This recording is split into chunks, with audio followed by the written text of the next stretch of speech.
The Vanishing Violinist, a Mystery, featuring Elijah Quinn. London, 1907. The gaslights of Covent Garden painted the damp cobblestones with a hazy glow, reflecting the late autumn chill. The air hummed with the faint echo of theatre music and the distant rumble of carriages. It was a night for melodies, and perhaps for discord. Elijah Quinn, his long coat almost swallowing him whole, clutched his worn notebook, a quiet presence amidst the bustling crowds. He wasn't here for the opera, though. He was here for a different kind of performance, a disappearance. The Royal Theatre's stage door alley was surprisingly quiet. A solitary figure, a short man with a worried frown, paced anxiously. This was Arthur Penhaligon, the theatre manager, his usual theatrical flair replaced by palpable distress. "Mr. Quinn, thank goodness you're here," Penhaligon fretted, wringing his hands. It's unthinkable.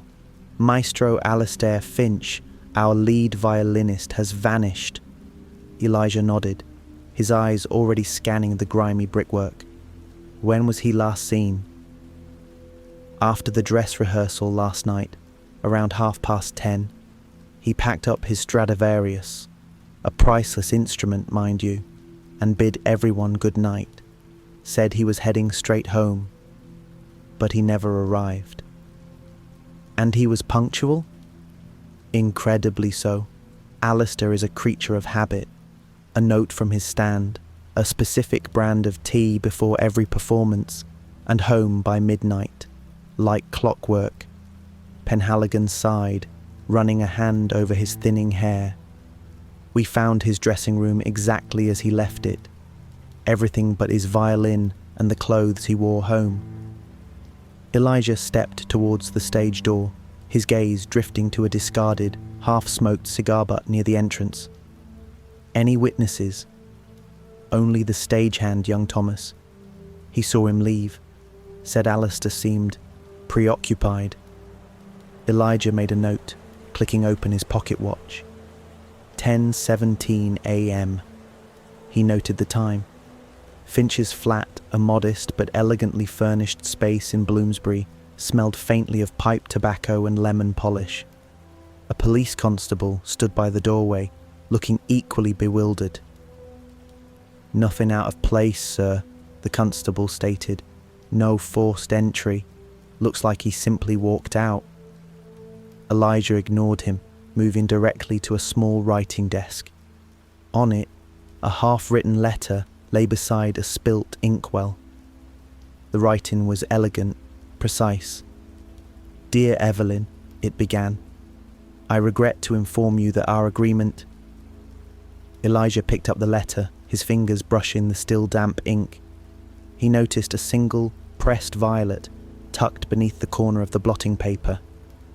"Who is Evelyn?" Elijah murmured, more to himself than the constable. "No idea, sir. No family listed, no next of kin." Elijah's eyes then fell upon a small, intricate music box on a nearby shelf. He wound it gently.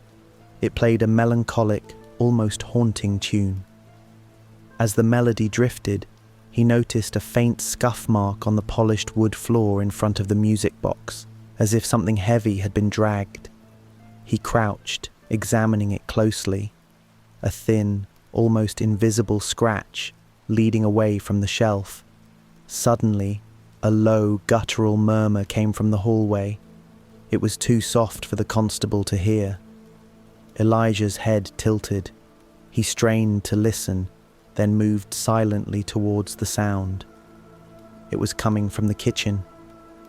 In the kitchen, a young woman, perhaps in her late 20s, was speaking rapidly into a cupped hand over the telephone receiver, her voice barely a whisper. She had fiery red hair pulled back loosely, and her green dress was elegant but slightly rumpled. "I told you, he knows. He was going to reveal everything. The agreement was off, he said so." Elijah stood silently in the doorway, observing. The woman hung up abruptly, startled to see him. "Oh, I'm so sorry. I didn't hear you come in." Her eyes were wide, a flicker of panic in their depths. "Are you police?" "Elijah Quinn," he replied, his voice soft. "Private inquiry. And you are?" "Miss Eliza Thorne. I'm Maestro Finch's protégé. I was just calling to see if anyone had heard from him." Her explanation felt a fraction too quick, too rehearsed. Elijah nodded slowly. "You mentioned an agreement just now. A secret?" Eliza's face paled. "No, I was talking about a contract for a new concert, a misunderstanding." "And the letter on the desk to Evelyn? Do you know who that might be?" Eliza hesitated, wringing her hands. I don't. Alistair was a very private man." Elijah opened his whisper notebook. "You said he was going to reveal everything. What was he going to reveal, Miss Thorne?" She stammered. "Nothing important, just musical arrangements. He was particular about them." Elijah consulted his pocket watch. 11:32 a.m. He noticed a small, almost imperceptible tremor in Eliza's left hand, the one not ringing the other. Elijah next visited the Royal Theatre's orchestra pit. The air was heavy with the scent of old wood and rosin. He spoke to Thomas, the young stagehand, who had been cleaning up. "The maestro left here at 10:30 last night?" Elijah asked, referring to Penhaligon's earlier statement. "That's right, sir. Saw him myself. He was in a right hurry too." Thomas scratched his head. Looked like he'd just seen a ghost, clutching that violin case like it was his last shilling. "And he was alone?" "Aye. Everyone else had cleared out. Only me left." Elijah's gaze drifted to the conductor's podium. He saw a small, ornate silver locket lying on the floor, almost hidden beneath a discarded sheet of music. He picked it up. It was heavy, well made. Inside, a tiny, faded photograph of a woman with strikingly similar features to Eliza Thorne. "Did Maestro Finch have a locket like this, Thomas?" Thomas squinted. "Don't recall ever seeing him wear one, sir. He was always so focused on his music." Elijah examined the locket. It was slightly warm to the touch. He flipped it over. Engraved on the back, almost too small to read, were the initials E.T. He closed his hand around the locket, his mind racing. The contradiction in time, the whisper, the locket. Back at Finch's flat, Elijah quietly re-entered. The constable was gone. He went straight to the music box. He gently pulled it from the shelf. Behind it, almost invisible against the dark wood of the wall, was a faint, circular indentation, and next to it, a small, barely visible scorch mark, not dissimilar to the one he'd seen in Bellamy's workshop. He wound the music box again. As the tune played, Elijah realized something. The melody was not a well-known classical piece. It was a unique composition. He had heard it somewhere before. He sat down at the desk, looking at the letter to Evelyn and the pressed violet. He then remembered the faint scratch on the floor and the subtle tremor in Eliza's hand. Suddenly, he knew. Elijah found Eliza Thorne packing a small bag in her lodgings. She jumped when he knocked. "Mr. Quinn, I was just leaving. I remembered an urgent family matter." Her voice was high-pitched, betraying her nerves. "Miss Thorne," Elijah began softly, holding up the silver locket. "This is yours, isn't it? E.T. for Eliza Thorne, and inside, a younger you." Her eyes widened.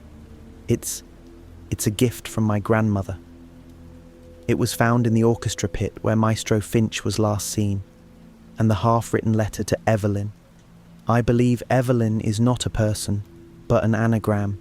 Anagram for vile any, or perhaps vile envy. Eliza gasped, her face draining of colour. "That's preposterous." The music box in Maestro Finch's flat. The tune it plays is a composition of your own, isn't it? A piece you wrote for a competition years ago. He was mentoring you, wasn't he? But he was also a man of secrets. Elijah paused, his gaze unwavering. He was going to reveal that he had stolen your composition, Miss Thorne, that the piece he was about to debut at the Royal Theatre as his own was actually yours. He was going to take credit for your life's work, wasn't he? Eliza's shoulders slumped. She began to tremble.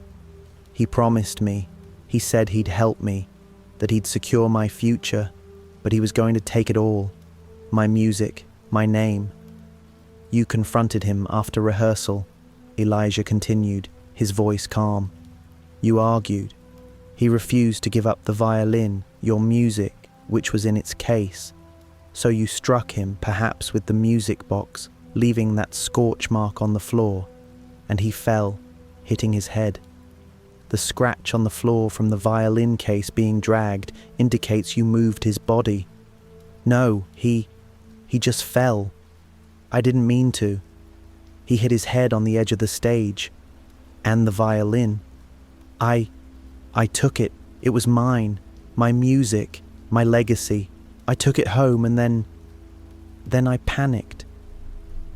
You told the theatre manager he left at 10:30, but you whispered on the phone that he knows, and the agreement was off before then. You were trying to control the timeline, Miss Thorne, but the time doesn't lie. Your own whispers betrayed you. Outside, a clock tower chimed midday. Eliza Thorne was taken into custody, the Stradivarius recovered from her apartment. The police had focused on theft, but Elijah knew it was something far more profound. Art, he wrote in his notebook, is often a whispered truth, an envy, a discordant note. Sometimes the most beautiful melodies hide the deepest secrets. He folded his coat, returned the notebook to his pocket, and stepped into the bustling London street. Another case solved, another silence broken.